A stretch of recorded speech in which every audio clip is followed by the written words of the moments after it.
Hi everyone! Today I'm visiting one of the most famous historical places in Hanoi, the Temple of Literature. It's located right in the middle of the city, but once you walk through the gate, it feels surprisingly peaceful. The Temple of Literature was built almost 1,000 years ago, and it's closely connected to the history of education in Vietnam. So let's go inside and take a look. The Temple of Literature, or Văn Miếu in Vietnamese, was built in 1070 during the Lý Dynasty. It was originally dedicated to Confucius and later became an important center of education. Just imagine Hanoi almost 1,000 years ago. There were no skyscrapers, no motorcycles, and none of the traffic you see outside today. And yet this place has survived through all those centuries. First, you need to buy a ticket to enter. It costs $2.69 for adults and $1.35 for students. After paying in cash, you'll be given a ticket with a QR code like this, which you can scan at the entrance gate. As soon as you enter, the atmosphere changes. It's quiet, there's a lot of greenery, and you can see traditional Vietnamese architecture everywhere.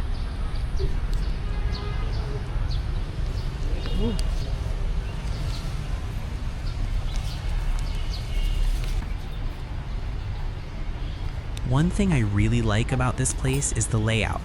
Instead of having just one large building, the complex is divided into several courtyards with gates connecting each section. So as you walk deeper inside, you gradually leave the noise of the city behind. The architecture here is very different from what you normally see in modern Hanoi. There are tiled roofs, wooden structures, ponds, and carefully designed gardens. It's a really nice place just to walk around and slow down for a while.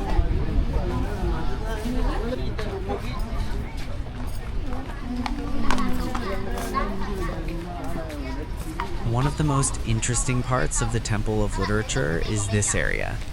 These are the famous stone steels, which stand on the backs of stone turtles. The steels were created to record the names of people who passed the royal examinations.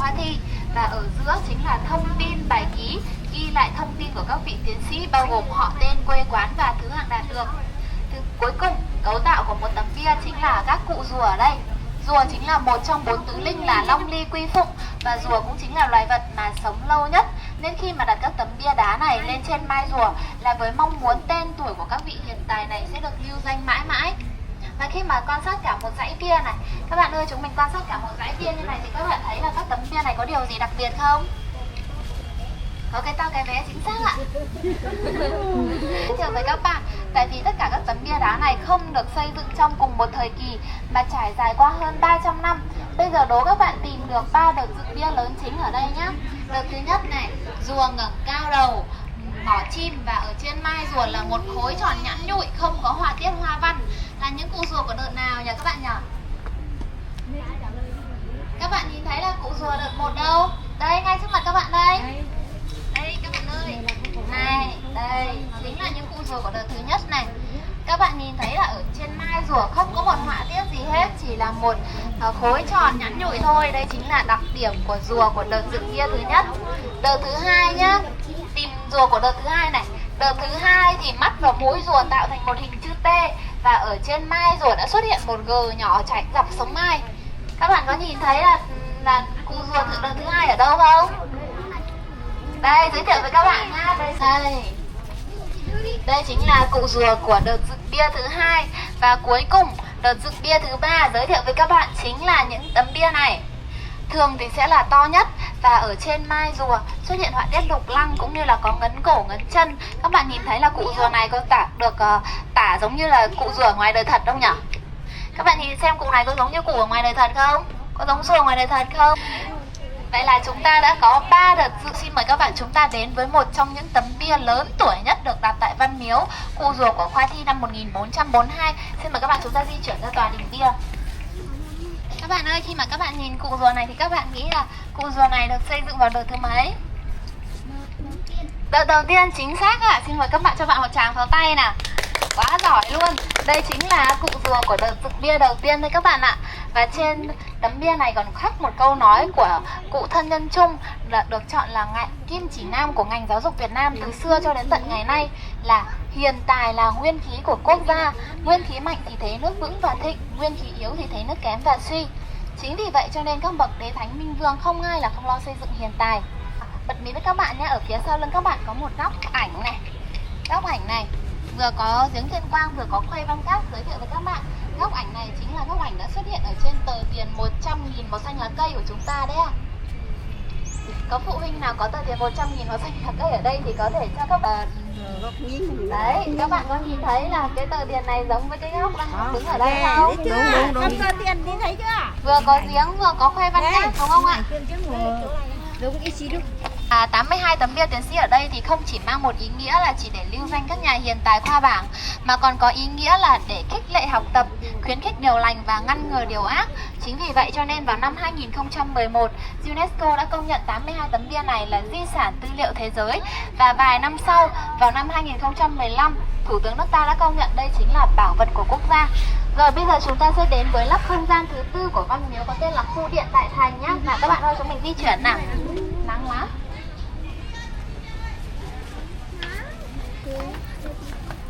Between the 15th and 18th centuries, successful candidates in the imperial examinations were honored here.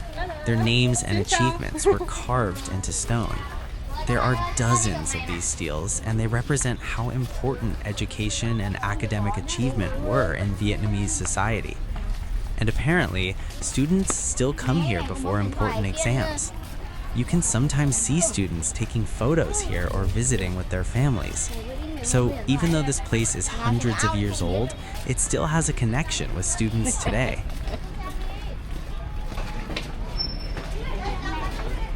As you continue walking, you eventually reach the main temple area. This part is dedicated to Confucius and represents the original purpose of the Temple of Literature. Confucius had a huge influence on Vietnamese education and culture for centuries. The traditional educational system emphasized learning, discipline, knowledge, and respect for teachers. And that's one reason the Temple of Literature remains such an important cultural site in Vietnam.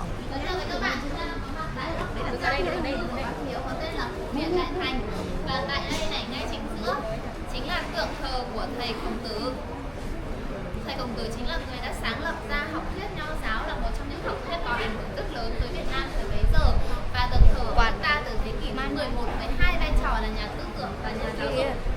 Với vai trò là một nhà giáo dục thì cách dạy của ông rất là khác ạ. Các bạn bây giờ các bạn đi học là các bạn sẽ đến trường này, xong rồi thầy cô giáo sẽ là người cho mình kiến thức, đúng không nhỉ? Đúng không? Mỗi ngày chúng ta đến trường xong rồi thầy cô giáo sẽ viết bảng này và mình sẽ chép lại nội dung ở trên bảng màu vở, đúng không nhỉ? Rồi, nhưng mà khi mà thầy Khổng Tử dạy học thì thầy có một câu nói như thế này: một vật có 4 góc, thầy chỉ gợi ra một góc thôi, còn 3 góc còn lại phải tự tìm hiểu. Nếu như mà không tìm hiểu được thì thầy sẽ không dạy nữa. Các bạn có thấy khác so với chúng ta bây giờ không? Chính vì vậy cho nên là thầy có rất là nhiều người học trò theo học. Như tại đây các bạn có thể nhìn thấy xung quanh này, có thấy 4 tượng thờ không? 4 tượng thờ ở hai bên của thầy Khổng Tử. Giới thiệu với các bạn đó chính là tứ phối, tức là 4 người học trò xuất sắc nhất của ngài Khổng Tử. Ngoài ra còn có bài vị của thập chiết, tức là 10 người ở hai đầu ngồi này. Các bạn nhìn thấy ở bên này có 5 vị và ở bên kia có 5 vị, tức là những người học trò của ngài Khổng Tử các bạn ạ. Và đây cũng chính là lớp không gian kết thúc của khu vực Văn Miếu. Và bây giờ xin mời các bạn chúng ta đến với khu vực Quốc Tử Giám. Vậy là Văn Miếu và Quốc Tử Giám là hai phần khác nhau, đúng không ạ? Và bây giờ xin mời các bạn chúng ta di chuyển quay lại đằng sau để chúng ta di chuyển đến khu vực lớp không gian. Em đâu? Phải xe em đâu? Để riêng đi đâu đó.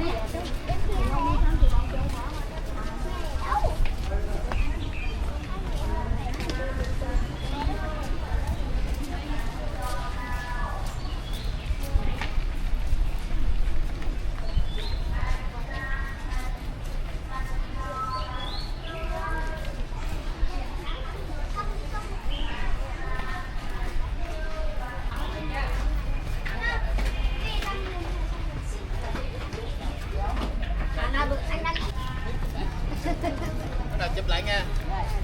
1, 2, 3, thả tim đi. Mình chớp 3 cái lại thôi. Đưa cái về đây Trang.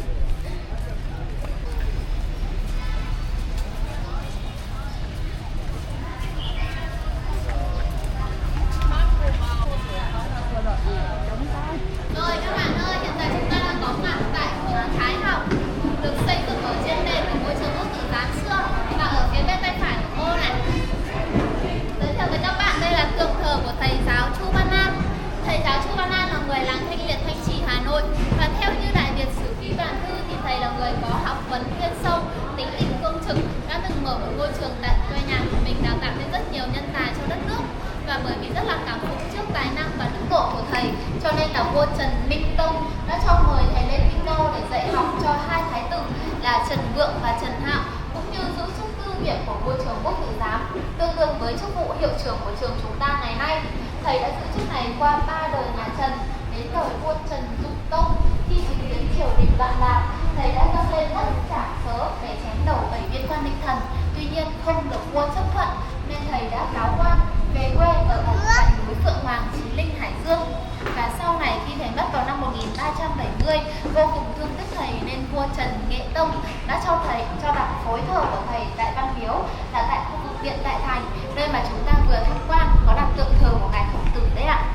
Và vào năm 2019, nhân dịp kỷ niệm 650 năm ngày mất của thầy, UNESCO đã phối hợp cùng với Văn Miếu Quốc Tử Giám vinh danh thầy là nhà giáo kiệt xuất của nước ta. Hiện tại, tượng thờ của thầy đang được đặt tại khu Thái Học, là bức tượng thờ chính giữa này, cùng với tượng thờ của 3 vị vua nữa ở trên tầng 2. Vị vua ở giữa là vị vua Lý Thánh Tông, là người đã cho xây dựng công trình Văn Miếu. Vị vua thứ hai ở phía bên tay trái này là vị vua Lý Nhân Tông, là người đã cho xây dựng công trình Quốc Tử Giám. Và vị vua thứ ba ở phía bên tay phải là người đã cho xây dựng 10 tấm bia tiến sĩ lưu danh hiện tại đặt tại Văn Miếu. Và nếu như các bạn muốn có thể đọc thêm về thân thế và sự nghiệp của 3 vị vua thì xin mời các bạn chúng ta đến với trưng bày khơi nguồn nhỏ học ở phía bên tay trái tầng 1. Tại đây các bạn có thể đọc thêm về 3 vị vua mà cô vừa nhắc tên, cũng như là về một nhân vật.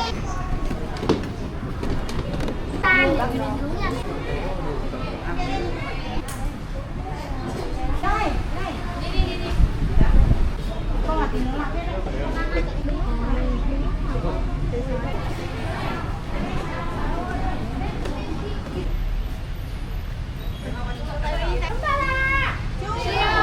What's interesting to me is that this isn't just a historical monument, it's still part of modern Hanoi. You have tourists coming here, students taking photos, people learning about Vietnamese history, and locals simply walking around. And just outside the walls, you have modern Hanoi. Motorcycles, cars, people rushing to work. So you have almost 1,000 years of history sitting right next to one of the busiest cities in Vietnam. I think that's what makes places like this interesting. After walking around here, I can understand why the Temple of Literature is considered one of the most important cultural landmarks in Hanoi. It's not the biggest attraction in the city, it's not the most dramatic one either, but it gives you a glimpse into a very different side of Vietnam, a side that's connected to education, history, tradition, and Vietnamese culture. If you're visiting Hanoi for the first time, I think this is definitely worth adding to your list. And if you live in Hanoi, it's also a nice place to visit when you just want to get away from the noise of the city for a little while. Thanks for coming along with me today. I'll see you in the next video.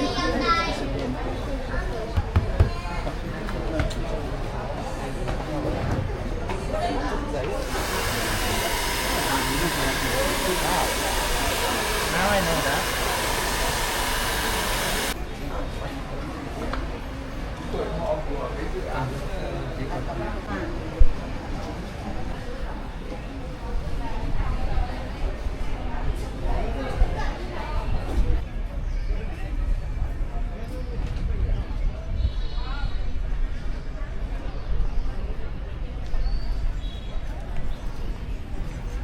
Đây, cái đúng rồi.